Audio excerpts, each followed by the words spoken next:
Bueno, pues ya regresamos a nuestro espacio consentido y hay un tema que es de bastante cuidado, que debemos de cuidar todos los días y que en ocasiones no le ponemos la atención adecuada, que es justamente nuestra boca, porque en nuestra boca pueden existir muchísimas patologías y por eso está la doctora Karina Lisbeth Yáñez Barraza, patóloga en medicina bucal de la Secretaría de Salud de la Ciudad de México. ¿Cómo está, doctora? Muy bien, muchas gracias. Gracias por la invitación. Cuando hablamos de patología, ¿a qué nos referimos? Bien, la patología bucal en este caso es una especialidad de la odontología que se dedica al estudio, diagnóstico y tratamiento de enfermedades de la mucosa bucal. Cuando me refiero a enfermedades y cuando me refiero más bien a mucosa, me refiero a toda la boca, exceptuando los dientes. Dejamos de lado los dientes y vamos a hacer revisión de enfermedades que se presentan en lengua, labios, carrillos, paladar, glándulas salivales e incluso huesos maxilares. Ya la parte más interna de la garganta ya no tendría que ver con las patologías bucales. No, eso ya sería más del ámbito del otorrinolaringólogo. Ok, doctora, cuando hablamos de estas patologías, ¿cuáles son las patologías que pudiéramos encontrar en nuestra boca? Bien, en cavidad bucal tenemos todo lo que se puedan imaginar, desde lesiones traumáticas, y tenemos trauma por todo, un diente roto, un alimento duro, una mala técnica de cepillado, un alimento caliente, etcétera. Tenemos lesiones infecciosas, enfermedades originadas de virus, bacterias, hongos. Tenemos también manifestaciones bucales de otras enfermedades del cuerpo, sistémicas. Diabetes, por ejemplo, se refleja en boca, anemias, problemas gastrointestinales en general, problemas renales. Las enfermedades autoinmunes se pueden ver inicialmente en boca, como el lupus eritematoso sistémico, por ejemplo. Doctora, son un sinfín de enfermedades que pudiéramos encontrar en la boca que en realidad no conocemos en nuestro día a día, porque lo que hacemos es cepillarnos los dientes e ir al dentista, pero para tratar, por ejemplo, ya más específico este tipo de patologías o más bien prevenirlas, ¿cuál debe ser la higiene en nuestro día a día en la boca? Bien. Bueno, además de las técnicas de cepillado que ya se utilizan de manera, o que no sabemos de manera rutinaria porque se está promocionando todo el tiempo, estamos promoviendo la autoexploración bucal. ¿Para qué? Pues justamente para prevenir la aparición de cualquiera de estas enfermedades o, en su caso, detectarlas oportunamente. ¿Por qué? Porque otra de las enfermedades que se puede presentar en cavidad bucal y principalmente en lengua es el cáncer bucal. Lamentablemente, los casos de cáncer bucal que identificamos en pacientes vienen en estadios avanzados y los tratamientos son muy radicales. No es lo mismo, por ejemplo, que a una paciente le identifiquen o se le diagnostique y se le trate un cáncer cervicouterino en donde implica la eliminación quirúrgica del útero, una histerectomía, que a un paciente se le identifique la misma enfermedad en lengua y que implique quitar la lengua. La calidad de vida se disminuye considerablemente. Todas las implicaciones que tiene. ¿Cuál es el porcentaje de las personas, o por lo menos en México, sobre el cáncer bucal? Aproximadamente 5%. Y ha ido incrementando. Hace algunas décadas era 1%, un poquito menos. Pero actualmente es el 5% más o menos. ¿De qué depende el cáncer bucal? Hay muchos factores, principalmente el cigarro. El cigarro, pero todo el mundo ha escuchado esa frase de, pues nunca fumó y le dio cáncer. Claro. Tiene también que ver con la carga genética. Hay pacientes que no tienen factores de riesgo aparentemente, pero tienen la historia genética de cáncer. Y de ¿Cómo se manifiesta este cáncer? Bien, tenemos lesiones premalignas, que puede ser una úlcera. ¿Qué pasa cuando alguien tiene una úlcera? Hace enjuagues con bicarbonato, se pone canca, se trata como herpes, etcétera. Y no es necesariamente una úlcera infecciosa, puede ser, una úlcera tiene 1000 variantes, ¿no? Sí. O sea, la que nosotros conocemos en nuestro día a día es el afta, ¿no? El famoso afta que nos sale en los cachetes o en la parte de arriba, que es una pequeña úlcera. Vamos como de lo menor a lo mayor. Estas aftas, ¿por qué se producen? La mayoría, el 80% es por trauma, una mordida, una mala técnica de cepillado. Otro porcentaje tiene que ver con el virus del herpes, por ejemplo. Otro porcentaje tiene que ver con una enfermedad autoinmune que se llama estomatitis aftosa recurrente y un porcentaje mínimo tiene que ver con el cáncer. Ahora, cuando hablamos de herpes, el herpes en la boca, ¿cómo se contagia? ¿A través del beso? ¿A través de utilizar el mismo vaso? ¿A través de qué manera? No, el herpes, todo el mundo lo tiene en este planeta. Todo el mundo, menos los niños que todavía nos han infectado. Todo el mundo nos contagiamos en algún momento. ¿Qué se requiere para que aparezca una lesión herpética? Una reincidencia o una recurrencia, inmunodepresión.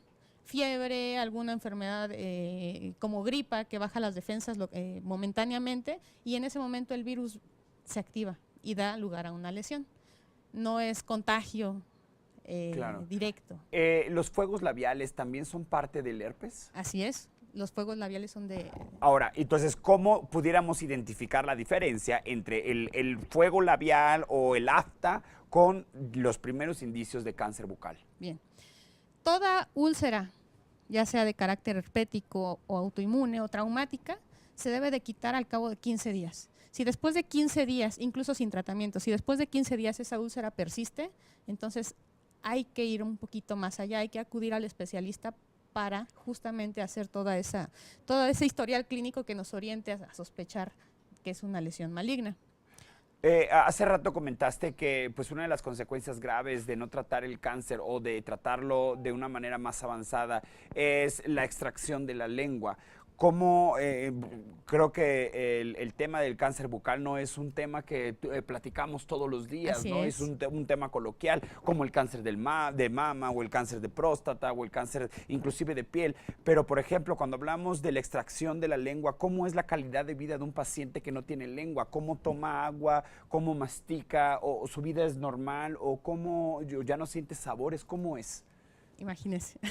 Sí, es lo que intentamos como... Sí, es muy complicada, la calidad de vida se disminuye. Hay problemas para la ingesta de alimentos, hay problemas para hablar, y estéticamente pues los pacientes se sienten destrozados. Además de que si es un cáncer que además requiere quimioterapia o radioterapia, pues tiene otras implicaciones. El estado de salud o la calidad de vida, repito, se disminuye completamente. Además de, pues, para nuestro mecanismo del habla y el poder sentir los sabores de los alimentos, ¿cuáles son las funciones fundamentales de la lengua? Uy, son muchas, ¿no? O sea, básicamente son esas: hablar, la ingesta de alimentos, pero tiene o mantiene la dimensión vertical entre el paladar, el piso de la boca. La limpieza. Al hablar, estamos pasando la lengua por la superficie de los dientes, y con la saliva que lleva la lengua está limpiando las superficies de los dientes. Pues esas básicamente, pero digo, ese es de lo menos, digamos, importante, ¿no? Porque se suple con un cepillado, con un enjuague, con un lubricante labial, un lubricante, perdón, un sustituto de saliva, si es que eso trae las complicaciones. Generalmente los tratamientos de radioterapia conllevan una pérdida de salivación porque se afectan las glándulas salivales. Entonces, digo, todo esto se puede prevenir o se puede hacer una detección oportuna. Hace rato hablábamos de que hay lesiones potencialmente malignas o premalignas. ¿Cómo las identificamos? Manchitas blancas, manchitas rojas, ¿Pero bolitas. dónde? ¿En el paladar, en la garganta? En cualquier región de la mucosa bucal. Carrillos, piso de boca, labio, ¿Cuál es el carrillo? lengua, la parte interna de los cachetes. Estos son los carrillos. Así es. Ajá. Ok. Entonces, lo que venimos promoviendo, tenemos dos servicios de medicina y patología bucal en la Secretaría de Salud, uno en la jurisdicción sanitaria Iztapalapa, en la clínica de odontogeriatría, y una en la Gustavo Amadero. Promovemos la autoexploración en los pacientes.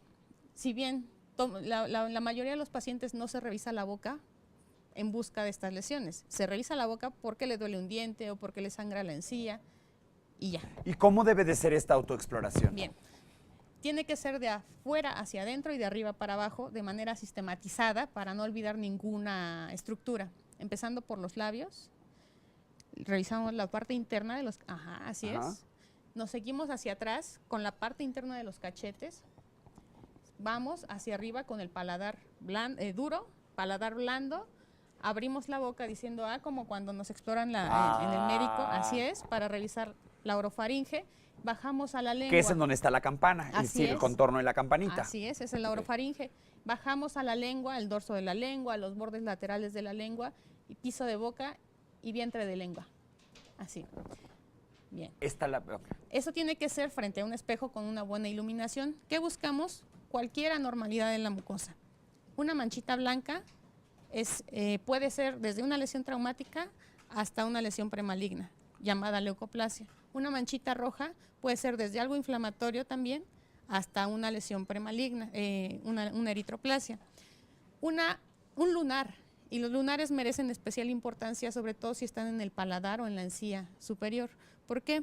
Porque hay una entidad, una lesión maligna que se llama melanoma, que es un tipo de cáncer que tiene muy mal pronóstico. Si se identifica en estadios tempranos, el tratamiento es muy tranquilito, pero generalmente no sucede así. Ahora, doctora, cuando se nos inflaman las papilas gustativas, generalmente decimos, ay, tengo un granito en la lengua. Así ¿Eso es. qué es? ¿Cómo se produce? ¿Los debemos de explotar o simplemente dejarlos? Dejarlos. Es inflamatorio totalmente. Generalmente es por un trauma, porque rozó con un diente filoso, una mala técnica de cepillado. Generalmente la gente se cepilla la lengua pensando que hay que dejarla rojita, y no es así. La lengua se limpia solita cuando hablamos, cuando tomamos agua, ¿Y cuando qué pasa comemos. con esos cepillos que tienen limpiador de lengua? Se indican cuando hay un tipo de lengua que se llama lengua saurral, donde sí hay acúmulo de alimentos o de células descamadas, pero eso lo tiene que indicar el dentista. Doctora, nos acabas de abrir un panorama completamente nuevo para muchísimas personas con todo lo que son las patologías justamente de nuestra boca. Doctora Karina Lisbeth Yáñez Barraza, patóloga de medicina bucal de la Secretaría de la Secretaría de Salud de la Ciudad de México. Gracias por estar con nosotros y gracias por traernos este tema, la verdad, muy interesante. Al contrario, gracias a ustedes por la invitación.